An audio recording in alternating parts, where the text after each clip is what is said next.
Under hate crimes and thought crimes, there is clearly a hierarchy of offence when it comes to who the police deem is most offended. For example, if I stood there saying I am a straight white man and I believe that person over there has just been racist towards me, something tells me they won't take that as seriously as if I was at a pride march and I saw somebody saying that they believed my gender identity was to do with a mental illness. Which that example actually leads us quite well onto the main topic of this video. Freedom of speech exists in the UK unless you're straight, white, male, or in this case, gender critical. If you thought like I did that we live in a fair society where the police act with impartiality, regardless of what your politics may be, then this video will probably change your mind. When I was working in the police, I generally tried to be as objective as possible. However, clearly that's not the case anymore. It seems that with the woke indoctrination of police officers now, they are very much told what to do and they can't really think for themselves. And plus, why would they think for themselves when a lot of the times, due to diversity and everything else,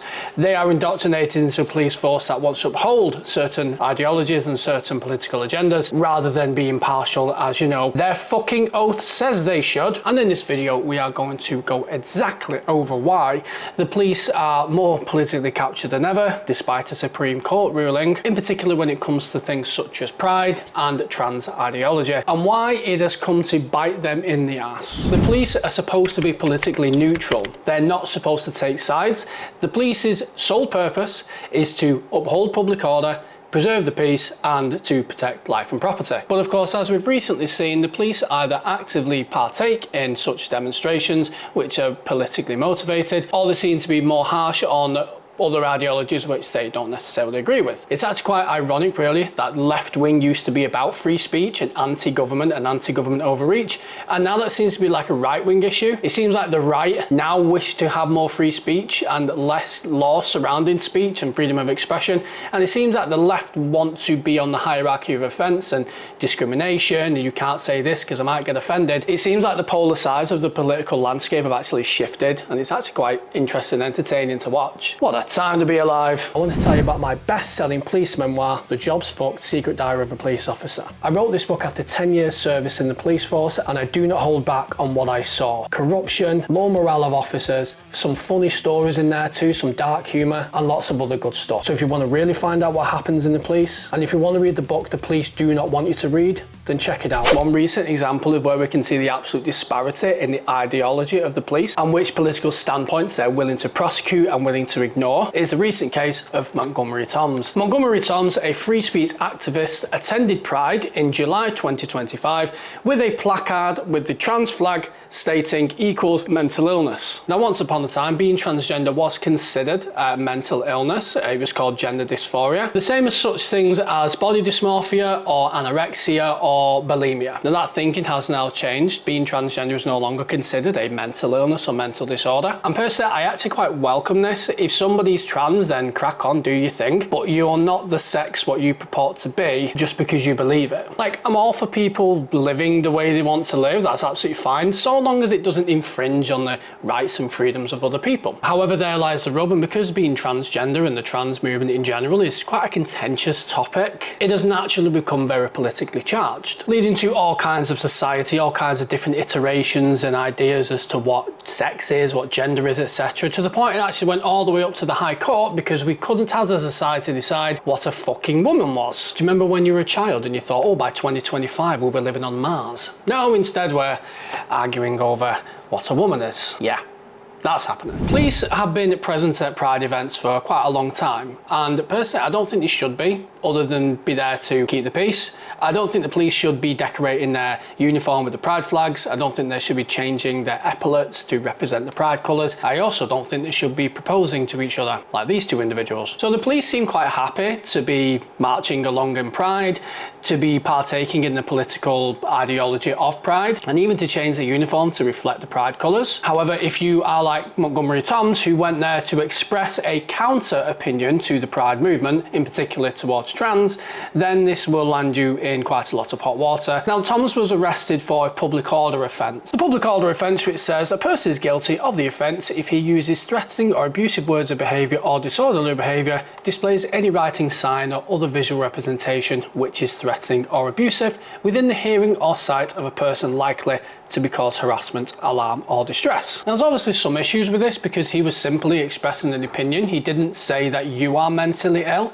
He didn't say that because you are here you are X, Y or Z, or that the way you act is wrong, or being gay is wrong, or being trans is wrong. He simply expressed an opinion: trans equals mental illness. This, however, was enough for the police to arrest Montgomery Toms for this offence. Now, from what Montgomery has said, he didn't actively approach anybody. He didn't begin shouting at people. He didn't call for any violence or any upset of any kind. Him simply being there was enough for the police to think, well, somebody might get offended by that, so therefore we'll ask him to move, of which he did. He then moved to another part of the Pride Parade, and then the police probably had a radio message from a senior officer somewhere who said, no, go and arrest him, and then a further 10 police officers arrived, leading to 11 police officers in total there to arrest Montgomery Toms for holding a sign. So to anybody who probably rang the police that day during that time and they were told, oh, actually we're too busy, yeah, that's where they were. They were locking up somebody holding a sign who was just standing there expressing an opinion while somebody else may have been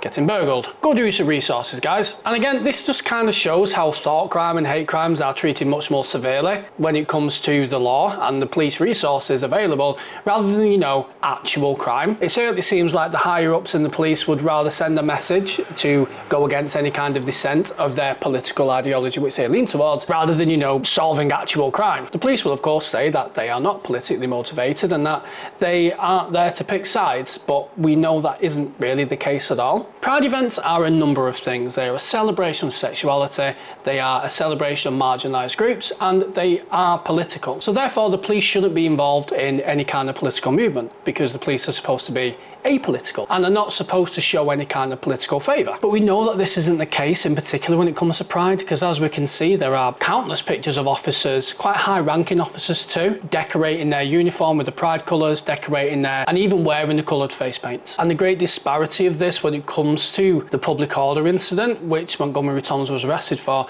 is when we look at Harry Miller, who is a free speech activist and very anti-hate crimes and against the police being politically captured. He is seen here posing as a drag queen during a Pride march, standing next to the Chief Constable of Northumbria Police, and even here standing with a police officer saying, "TERFs be afraid." So if it's an allegiance to Pride and saying "TERFs be afraid," that's okay. But if it's anything criticising Pride or criticising the trans movement, you get arrested for a hate crime. And you're telling me that the police aren't politically captured? And Northumbria Police were actually taken to court in relation to this, and we can see from this article here from the Telegraph. So as we can see here, Pride rainbows taken off police cars after court ruling.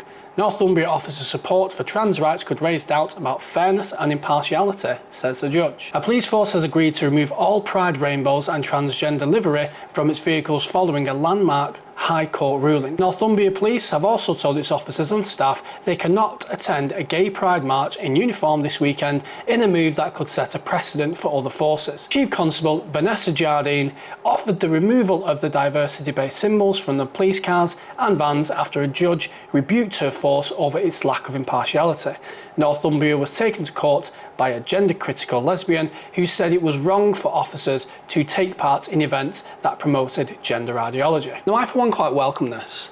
I feel that if we live in a fair society, then the people who are there to ensure our safety have to be apolitical. A police force cannot be impartial and act objectively if they are politically or ideologically motivated or captured. The law is supposed to be blind of race, culture, religion, politics and class. By telling the police that they cannot partake in such things like Pride, ensures that anyone who attends Pride is treated fairly and equally in the eyes of the law. And it also further upholds the police's attestation, the oath which the police have to follow, in which it states the police to serve the public with fairness, impartiality and the upholding of human rights. Namely, Article 11, which is freedom of assembly, Article 10, which is freedom of expression, and Article 9, freedom of thought. Due to the political capture of the police, I would say that is why Montgomery Toms was arrested for holding the sign he did, because as we can see here in the human rights, he's allowed to uphold his personal views, he's allowed to demonstrate,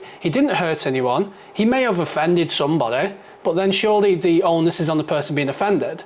not the person holding the sign. Because if the shoe was on the other foot, somebody may be critical of homosexuality, somebody may be critical of a pro-Palestine march. If we are saying causing offence is bad, then that should work on both sides. And for those people who say that freedom of speech doesn't mean freedom of consequence, yes it does. Because you can't be free to say what you like and have freedom of speech if you know there is potential repercussions of you saying the wrong thing.